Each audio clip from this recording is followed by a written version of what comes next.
I'm so excited to have this conversation with you. I love to talk to Kate about so many things.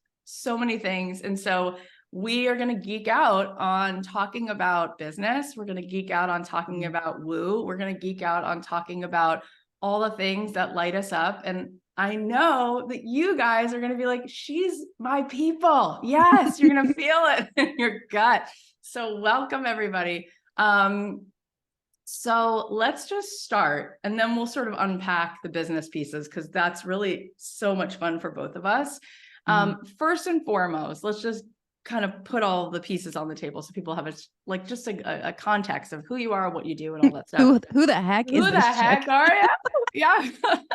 So tell them a little bit about your journey into like that feeling where you're like, I don't know what I want to do with my life. I think I'm going to be a doctor. And then you became this person. And then what you get to do now day to day. Like, let's just give them that story arc. Yeah. So I became a fashion stylist by way of medicine, like all fashion stylists. That's just our path. It is not our path at all.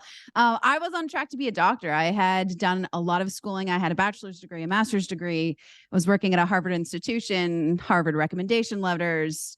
I had checked all the boxes, and I was doing fashion and beauty on the side for fun, and literally was not getting paid. Like, was working with someone just to do it, just to be in that world, to just have some sort of creative outlet, because it felt like, medicine is wonderful. It's amazing. Doctors are incredible, but it's the same thing every day for me from like this black and white perspective.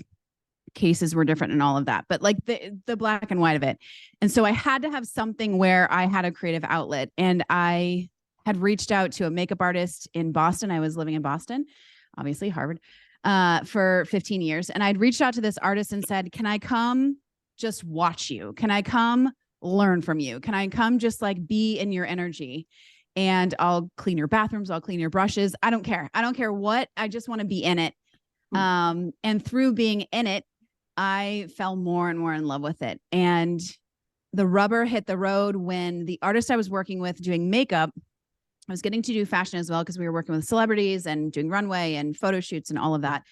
And she said, look, I need someone full time. And it's either you or someone else. I'd like it to be you because I've, spent a lot of time training you, but it's okay if it's not. Just let me know. And I had to have my own little aha, come to Jesus moment, whatever you want to call it, where it was like, dang, do I do this full time, or do I keep going to school?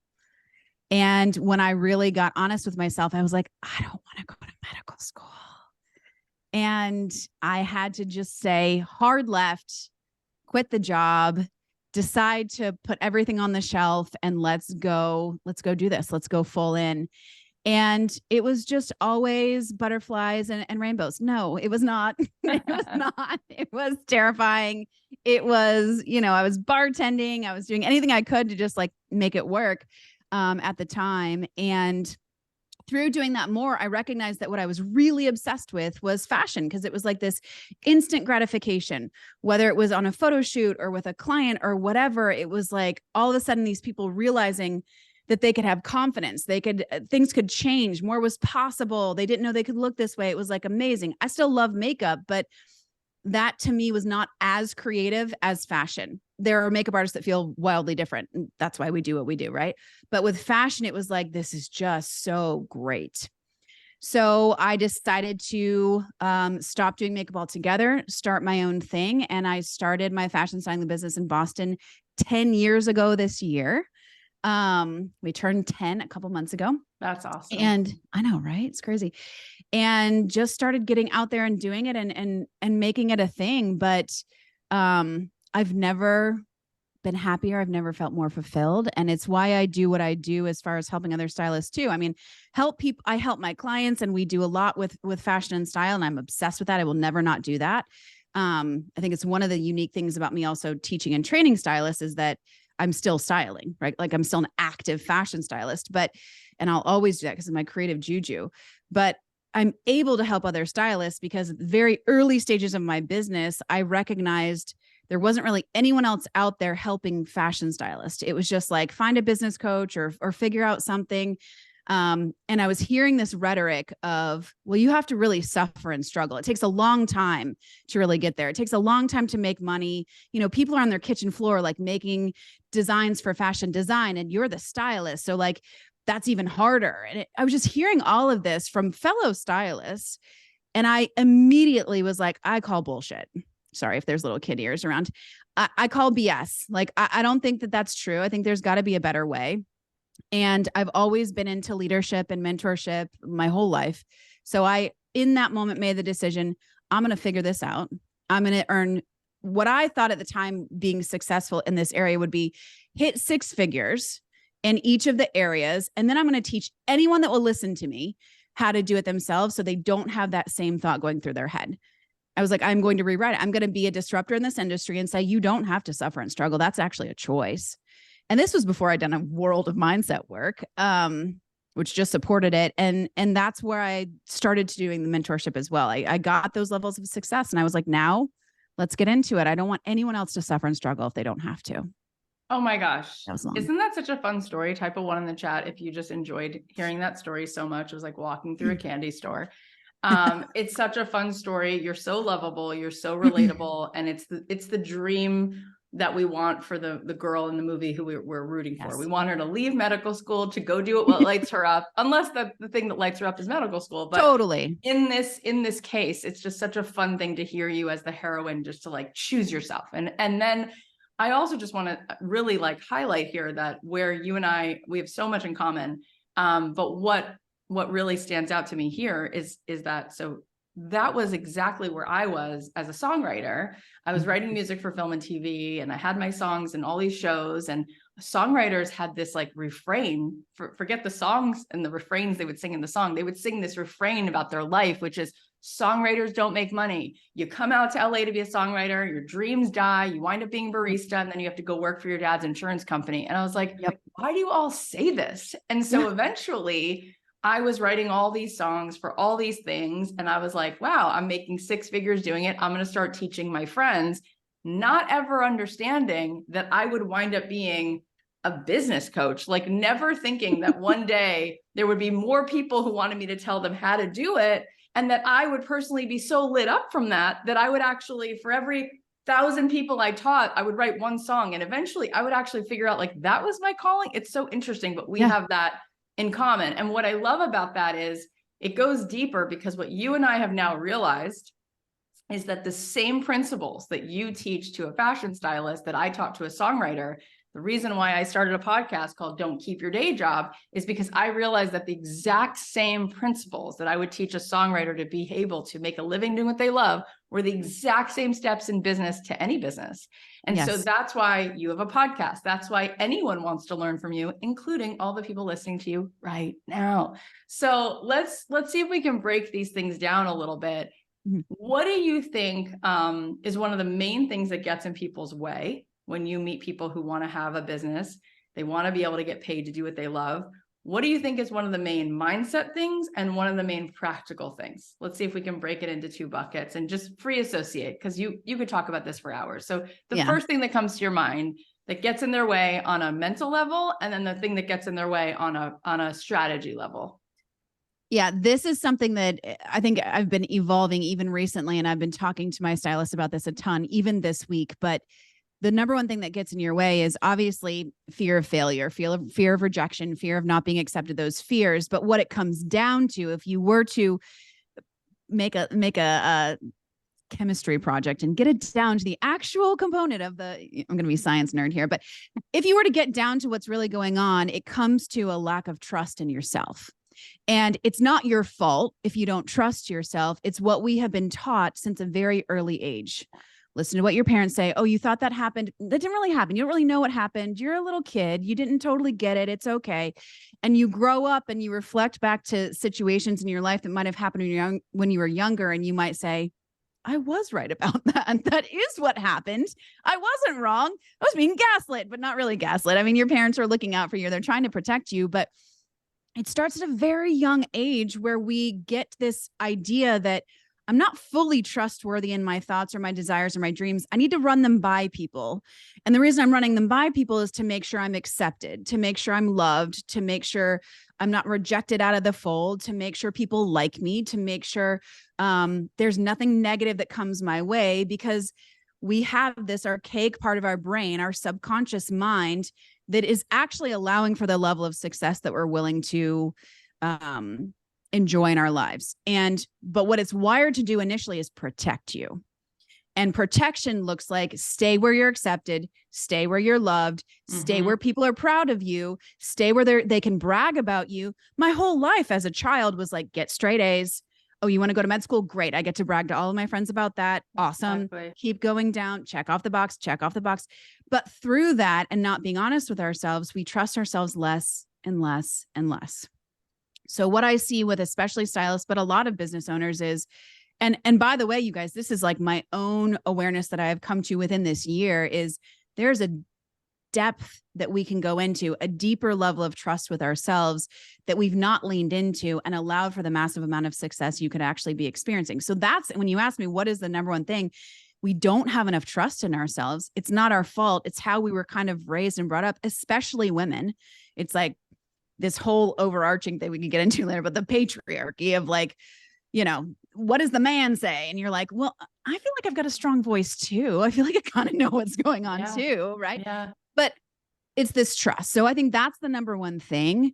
When I think about mindset, strategy wise, when it comes to stylists, and I see other creatives do this too, they are so great at the creative. They're so fantastic at their art. They're so fantastic at what they do that they start running what I call a jobby, which is a job that you're getting paid for like a hobby, which is not at all. Not at all, because you're not acting like a business owner. You're not acting like a CEO. You're just like, oh, I'll style whoever comes, or I'll do that, face or do makeup or whatever, paint the painting whenever someone comes along, and I'll be thrilled about it. Instead of saying, I run a business. There needs to be consistency. There needs to be income. Like there's bottom line things here that need to happen as a business owner, but they're so in their creative that they don't recognize I need to operate like a CEO. I'm running a business. Those would be the two things I would say. Those are both really giant paradigm shifts. I mean, the first one, I think everyone's nodding their head because it's true.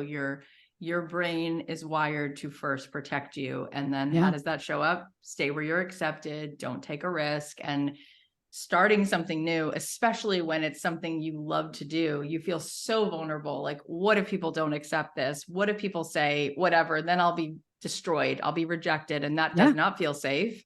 And you're right in terms of, I've never heard that like a jobby, like a hobby, but it's not, it's your job. And I think that there is this feeling of like, well, I'm just so overly grateful that anyone would pay me to do something I love. So I'll just take scraps. It's like, no, it's a business. How do we like really boss up and make sure that we care about it the way that we'd care about an official business? So I know that, at this point you've made 7 figures, you've been able to be consistent, you've been able to build a big business, but in the beginning you had to start somewhere. And so how would you say that you were able to get like your first 10 clients? Like, what do you think are some of the basics that allowed you to actually step into being paid and getting the right word of mouth or whatever it needs to be to have the right offer said to the right person? What are some of those things that you remember that are steps that you took that you now teach other people? Well, first of all, when I started my business, I was literally throwing spaghetti at the wall and hoping it would stick. Yeah. Like there was no like, oh my God. Well, what I did, Kath, was I was like, whoever is willing to work with me. My first ever client, you guys, I thought I'd won the lotto. I have a picture of myself holding this check for $1,500. And I was like, this is it. I've arrived. But what you don't know is that check was $1,500 for a year of styling. Oh my gosh. So by the end of it, I was basically paying her to come to her house and do work. Like, but I thought I'd won the lotto. So I did not have it all together at first. But once I started to get a little traction, how did I get my first 10 clients? How did I make sure that was really rocking and rolling? I stopped allowing myself to get into the minutia. So I must have the perfect website. I must have the perfect social media. I must stop it. Like that is not the number one thing that you should be focusing on. I started focusing on, what does my client need? And even before that, the thing that terrified me, but it is the best decision I ever made, is I decided to actually pick an ideal client that was niched down. Instead of saying, I will style anyone that comes my way, anyone who's willing to give me money, I picked a client. Now, the client that I picked at first was a doctor, because I thought, well, I wanted to be a doctor. So obviously I could style doctors. But fast forward to me styling doctors, and I was like, this is the most boring thing I can only style so many Hugo Boss suits. I can't keep doing this. I want to bang my head into a wall. So I changed it and I was like, it's not that. Let's try something else. But I didn't know it wasn't that until I started doing it. I see so many people changing who they're wanting to work with, or changing what they're doing just because they're not getting response. It's like, you have to keep going. There's consistency. See if you really want to do it. I saw that I did not really want to do it. So then I picked the client that I did want to work with, and I got into, what do I need to know about them? What do they like to do? What are they frustrated with around their style? What do they want to be experiencing? How can I get in front of them? And this, you guys, is the most important thing that worked for me. I asked myself, where do these people go? What do they do? And who else are they working with? What they were doing is going to boutiques, going to stores. So I put myself in those stores, in those boutiques, and hosted events and said, they're free. Just come and see me. Come see me put looks together. Bring your friends. It's a free shopping event. Experience me, experience the boutique, whatever. It was a win-win for me in the boutique. The other thing that I did is, when I just said, I asked myself, who else do these people work with? I would then go to those people, and what I did not do, and if you're doing this, stop.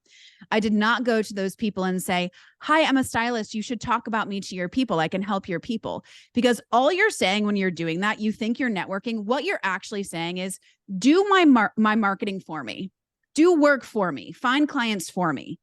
I didn't do that. What I did do is I went to those people and I said, how can I help you? Exactly. How can I serve your people? You want me to come in and do a teaching, like something like this, right? You want me to come in and do a teaching about the power of style? Do you want me to come in and do a presentation? How can I help your people? And then they're like, oh yeah, my people would love to hear about that. That'd be great. Okay, cool. Is it okay if then I talk about my services at the end? Yeah, it's totally fine. So I constantly was looking for, how can I be of service? How can I be of service to people that work with my people? And how can I be of service to my people? That's what really helped me get those first 10 clients that were dreamboats, total dreamboats. I put myself where they already were. I didn't stay at home and wait for them to knock on my door and say, does a stylist happen to live here? I'm really looking for some fashion help. Didn't wait for that. I put myself where they were. I love that. I have a similar story about what I did, which was, when I would be calling music supervisors who needed music for Grey's Anatomy or Pretty Little Liars or a Target campaign. And instead of saying, hey, will you listen to my music? Hey, would you listen to my music? I said, how can I serve you? Can I write you like a free track just to see if you want to like put, animation against it? Because when they do storyboards, they were like, that's really nice. And so I would basically just offer to help. And then 9 times out of 10, they would say, we really like you. Do you think that you could create something with horns? Do you think you could create something with hand claps? And I was like, right on top of that, Rose. Like, I was like, I'll get you that, who doesn't love Christina Applegate? But like, so I would just be there as a resource. And so I think that this leads me to my next question. And it's really like a set of questions, which has to do with how we show up, especially in the space nowadays. It's so much easier, right? When I was starting out my songwriting business in 2004, I didn't have a phone. I didn't have a smartphone. I had like a flip phone. I didn't have Instagram. I didn't have social media. I didn't have a way to meet people. Today, you can make deposits all day long for people. You can create value constantly. You can create value on a podcast. You can create value in freebie offers. You can create value in workshops. You can literally all day long just show up and give to people. And when you look at it that way, you're like, what an amazing opportunity. And I think you and I have really, because we came from that in a 3D brick and mortar space, we just transferred that to the online space. And so you are such a genius at teaching people how to use the online space as a way of launching a business. You do that so well. You have a podcast. You are very consistent in doing launches and live launches. And so many of the people who are listening right now are just eager to have 1 ounce of the success that you've had with that. Let's talk about the framework, some of the building blocks and the pillars of that. How do you approach your business when it comes to giving free value online, and how do you use that as a path to meeting your perfect client? So I'm of the school of thought that giving value at something at an entry level, like a free event or a free challenge or whatever, is never going to be something that causes someone to say, oh, I got enough. I never need to hire her now. Right. I love going places and learning and getting value. And it just incentivizes me to then say, okay, how do I sign up with this person? This was incredible. So I've kind of modeled that same behavior in my own business. And I've done that. And I think this is important to note. I've done that because that's how I am as a buyer. So I've tried to model things that I would want to see as a consumer. One of the examples of that is on my website, you can see all of my pricing. It's not hidden. There are some stylists, even stylists that I train, that prefer to not have their prices on their website because they want to have a conversation around it. That's not how I shop. That's not how I try to find someone. I just want to just tell me what it is. I don't have a problem investing. I just want to know. So I've kind of tried to model the way that I engage with people online the way I would want to be engaged with, right? So when we do things like our live launches, those are free events and they're not fluff events. They are content heavy.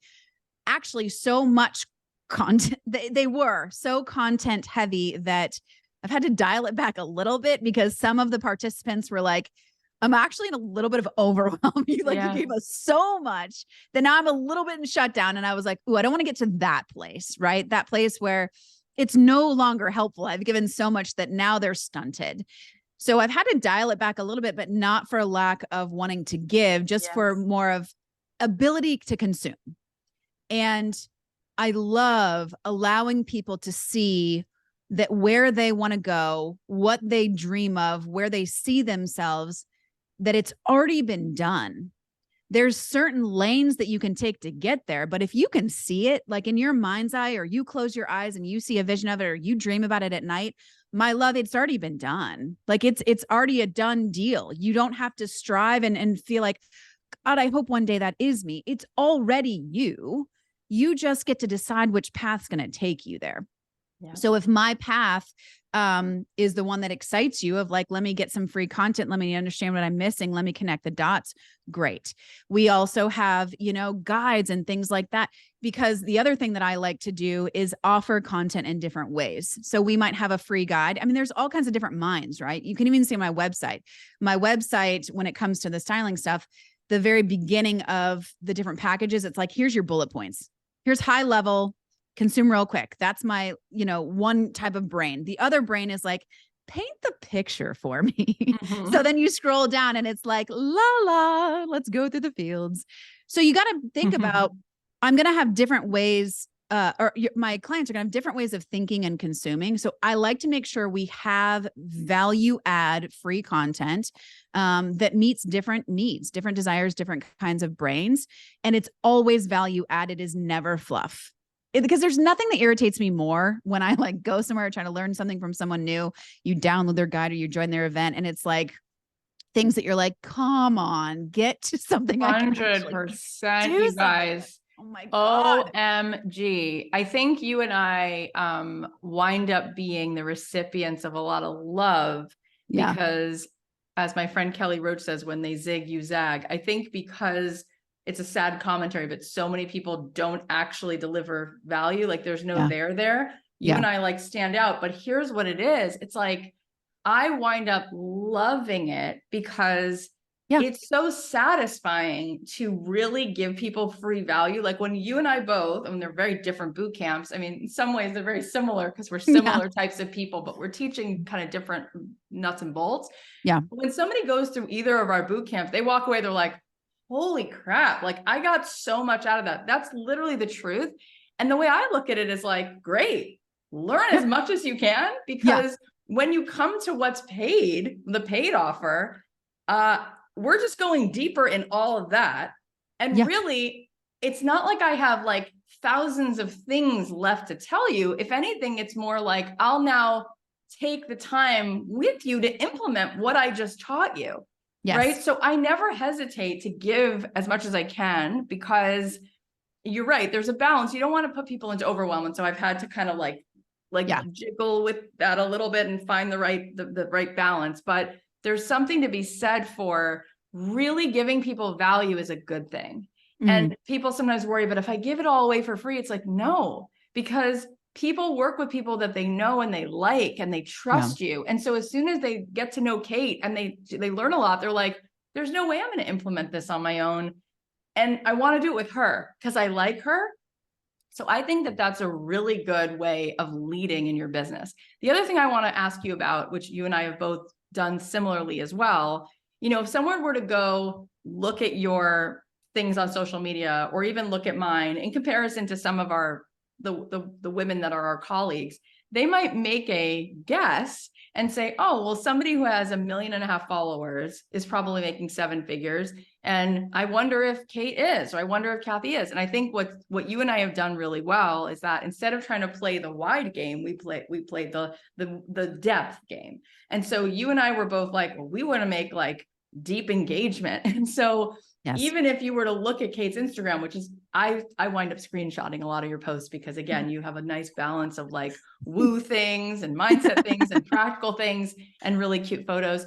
But if you were to look at it, you might make the mistake of thinking, well, she probably doesn't make that much money, because I don't know, people sometimes look at the vanity metrics, but the way you built your business is what I try to teach, which is that you don't need to catch up to people who are like, you need 100,000 people on your list before you can make 10 grand. It's like, that's only one way of doing business. That is not the case. That is not the life you and I lead. No. It's not the life you and I lead. So let's talk about how you've created intimacy with your audience and how you've built a different roadway to your business versus trying to have as many followers as possible. You've just gone in a different direction. Yeah. Very early on in my business, when Instagram was becoming like, oh, you got to be on Instagram and you got to have a presence there. It's when people were still doing they would buy followers. I don't know if that's even still a thing, but it was like, you could literally pay for followers. That'll ruin your business. That it's like nails on a chalkboard for me. Like, you cannibalize your whole business by doing that. And not only that, but if you're trying to, I could go so many ways with this. If you're trying to grow your business, you can't grow what you can't measure.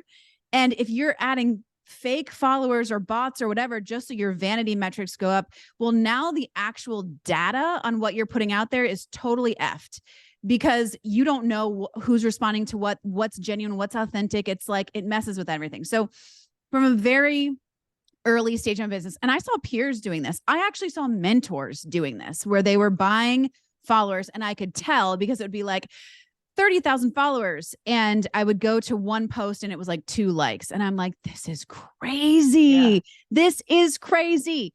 So I just decided we will never do that. If we are a slow burn as far as our following goes, I'm cool with that, because I want authentic people. Because if I'm at 1 million followers and 999,000 of them are fake, then 999,000 are never going to buy. So how is that helping me? So we were going to be a slow burn always when it came to that. And I was totally fine with that. Same with our email list. I mean, our email list is way more than our Instagram following, but the point is, it's not at the level of like, James or someone else, that Catherine, that has like so many bajillions of followers, but it's qualified people that really know who I am, really connect with who I am, and will respond when I put something out there. If you worry about the vanity metrics, you're not focused on what you really should be focusing on, which is connecting with and serving your clients. You're just focused on vanity metrics. And by the way, I had to like check myself with this even last year. You're worried about your vanity metrics for your own ego. That's right. You have 1 million followers. I guarantee you that is not $1 million in your bank account, not even close. Coming from fashion, I know a lot of influencers with a frick ton of followers. I don't know how far I can go with cussing, so I'm going to keep it PC, but a frick ton of followers, and they're broke as a joke. I mean, they'll get little bumps here and there from, different brands that want to send them some stuff and talk about it, but it does not equal the number of followers they have. They've never even seen that kind of money. And the flip side, 15,000, we make way more than that. We have 15,000 followers. We make way more money than that. But those are 15,000 qualified people, not necessarily that are going to buy from me, but they know me. They like me. They want to see my stuff. And that's great. That's what I want. I want connection. I want community. I want conversation, because that's what I respond to. Right? 100%. Yeah. Seth Godin talks about his wife. She owns a vegan bakery. They live in Hastings on Hudson. Yeah, that's what I think it's called. It's like north of what's it called? Riverdale, like in New York, north of New York City. And he said, he uses this as an example. He's like, there was a time somebody came to her and basically said that, they really liked her stuff. And could she make a cake that wasn't vegan because they would prefer it? And he goes, the day that she said no to that customer is the day she grew her business. Oh yeah. Because she doubled down on not being for everyone. And then what wound up happening is she just stuck to her guns and like, we are a vegan, gluten-free bakery. So what would happen? People would drive out of their way to go to that bakery because it was so specific. And so then they carried her stuff in Dean and DeLuca, and they carried her stuff in Whole Foods and all of this stuff. And it literally snowballed because she chose to go deep as opposed to wide. And this is what I'm always preaching. This is what makes sense to me. And you have to ask yourself, what's the life that you want? What are you building? What actually feels good to you? Insofar as we're talking about intimacy, you also have a podcast. And how do you feel? I have a couple questions to ask you about this, but how do you feel in general your podcast has helped your business and helped you connect with your audience? Yeah. Oh my gosh, I want to dive deep into this. I want to say one thing on what you were just finishing up on, because I say this all the time, and I love that you were speaking to like, she doubled down on that and then it totally skyrocketed. I see that all the time when I'm talking to my stylist about niching down. Don't be a generalist. I take it to medicine because again, that's part of my brain, but stop being a generalist. Stop being someone who does anything at all times, and think about, if you wanted, let's just say, let's pick a body part. Let's pick the nose. You wanted to get a nose job. Are you going to go to a general surgeon, or are you going to go to the nose doctor of Beverly Hills that everyone goes to and their nose all looks sick and you love their noses? Who are you going to pick? Right? So don't be afraid to be a specialist. And also don't be afraid of not being in everyone's price range. I all the time say, we are not the low price leader of fashion. We never will be. I am not the Walmart of fashion. And I know that, and I'm okay with that, because my people that are at my vibe that want what we've got, we are a full service. We are all in. It is a high level of support.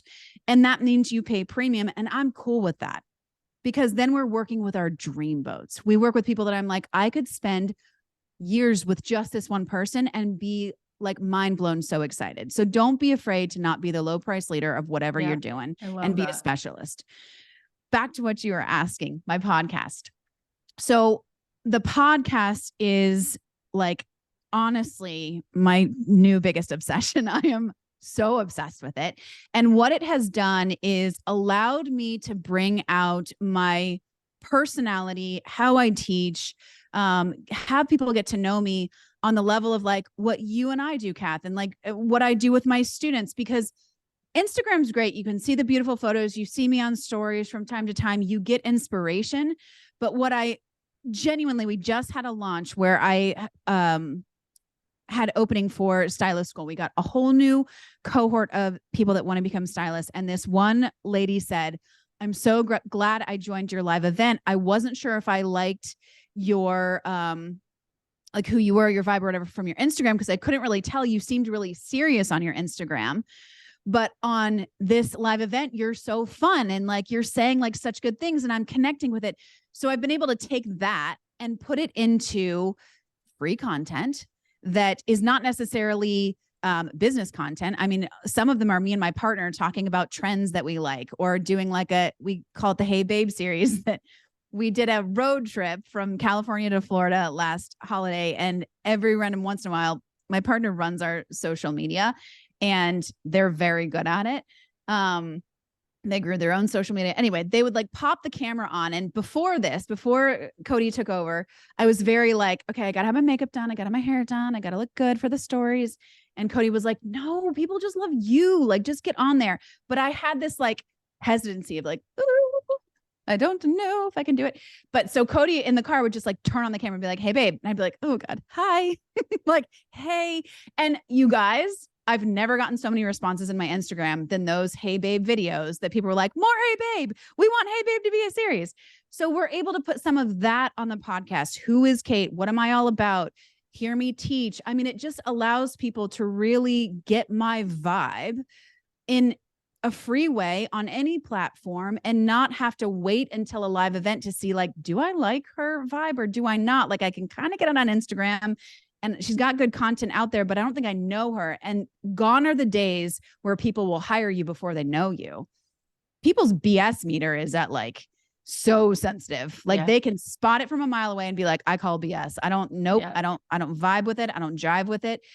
So people want to get to know you, especially in my world. Styling is very personal. I'm literally in someone's closet or in the dressing room with them, or what is very personal. You better believe they're buying me. So I have to give them an opportunity to get to know me. Right. Yeah. Yeah. And I'm so happy to see the way you like light up and talk about your podcast. And I love it. And you sort of just opened the door to this on many levels, but I reached out to you like 4 months ago just to say I was so proud of you for sharing such a really personal episode where Kate was talking about her partner Cody and how she was like, all right, guys, I'm going to be super vulnerable with you. Like, here's my story. Like, you know, I dated this guy and then I dated this guy and I never really could figure it out. And I was like, I haven't met the right guy. And then eventually I was like, am I supposed to date guys? And like, she had this like really just giant, like, here's me, here it is. Yeah. And I know, let me say this again. I don't know how scary that is.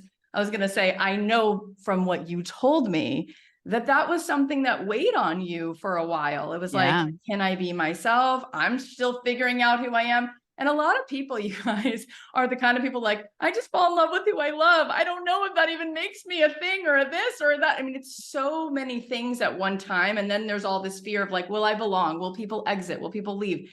What's so beautiful about having a podcast is it's a long conversation. It's not a 90-second reel. It gives you an opportunity to be like, I'm just a human being trying to figure it out. This is where I am. And it was so vulnerable and so real. And you were like, I didn't have an answer. I was trying to figure it out. Have you ever felt like this? Like, I'm trying to make sense of who I am and I'm trying to make sense of my life. And all I can tell you is I love this person. That's all I know. That's all I can tell you. And it was just like, it was a very unique, I mean, for so many reasons, because you're so unique. It was just such a refreshing, gorgeous, heartbreaking, gorgeous, beautiful, like very like raw conversation about your family and you and where you've been and where you're going and what you've gone through and what you're dreaming into and all of that stuff. And I just want to say congratulations for being brave.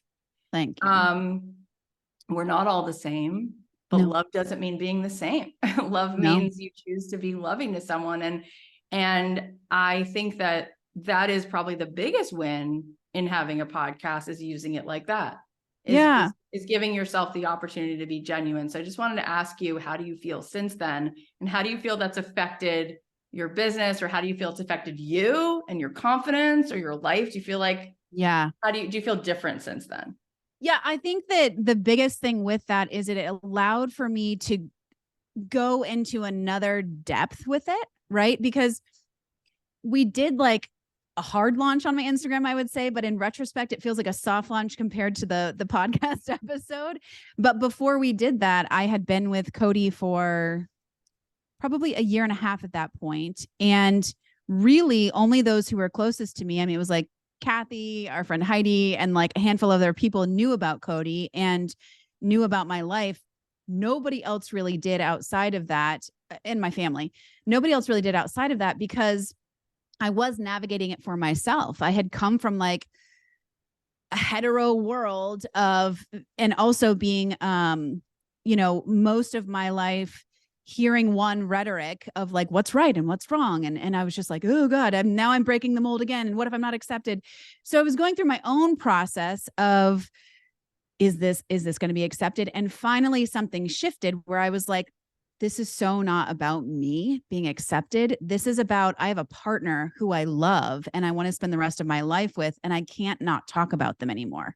That is so selfish of me to not want to share with the world who this incredible friggin' person is.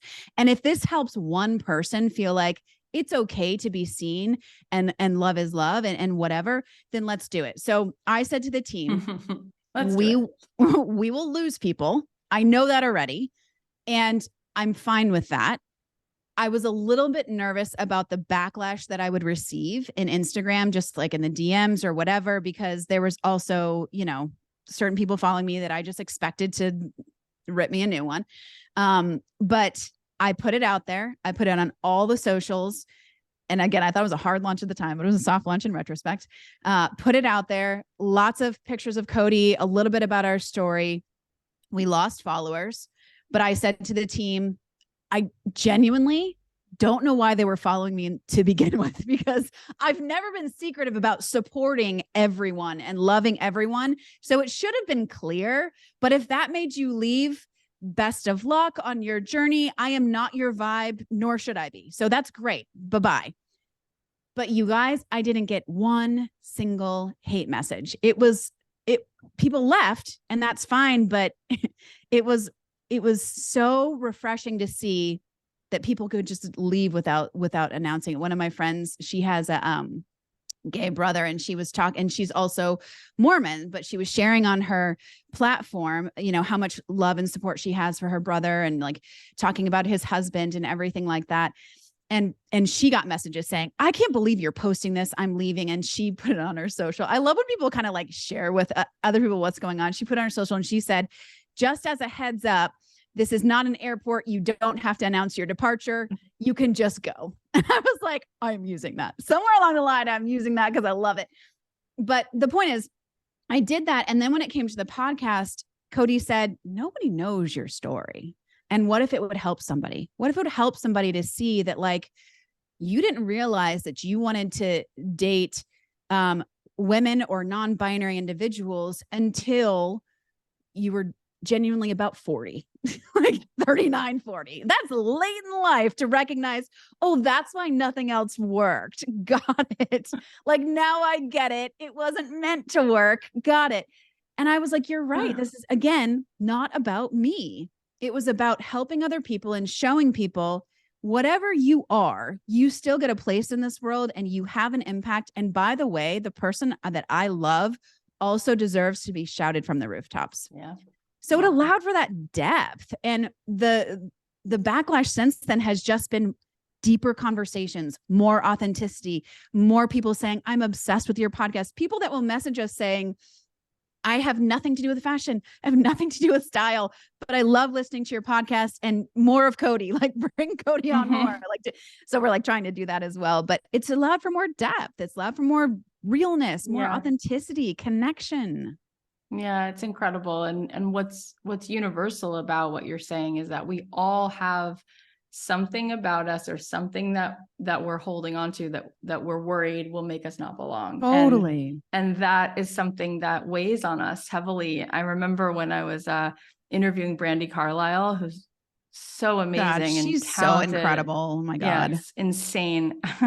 But what I found interesting was like everything she said was interesting, but I remember this part of the conversation, which it's on the podcast, and she talked about her journey and coming out and what she went through with that. And that was like, I was expecting that part of the conversation because I don't know, I just expected her to have that chapter. What she said, she goes, you know what you won't expect? She said, once I came out and then I still was in love with Jesus, she goes, I'm a Jesus girl.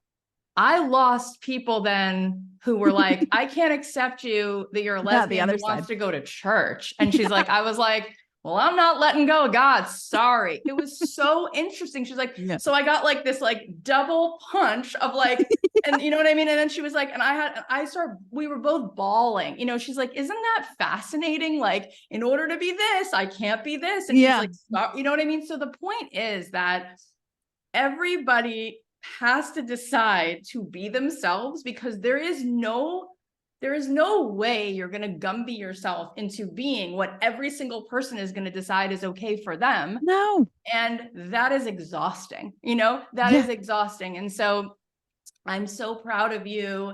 I'm so inspired that you can just sit here and just be like, this is it. This is the truth. And oh my gosh, we all have so many things like that, that we just wish we could go to Thanksgiving dinner and be like, this is it, you know, of whatever the topic is.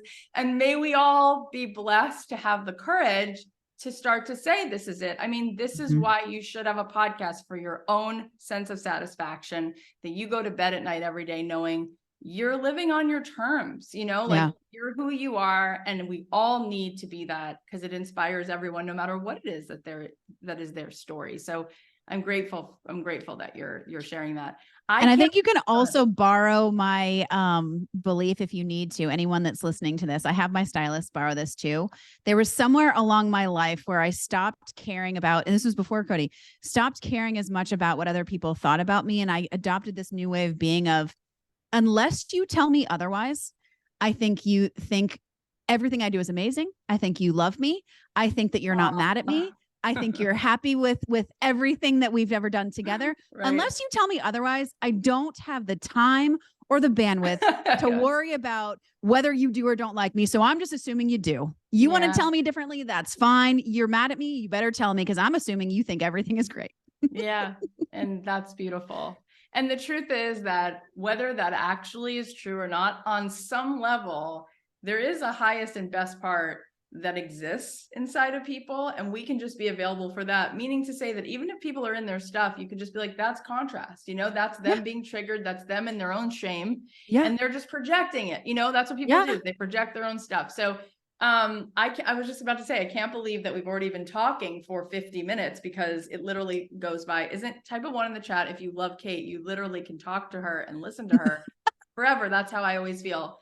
Do you have like 15 more minutes? Oh yeah, Kate, let's keep going. I'm happy.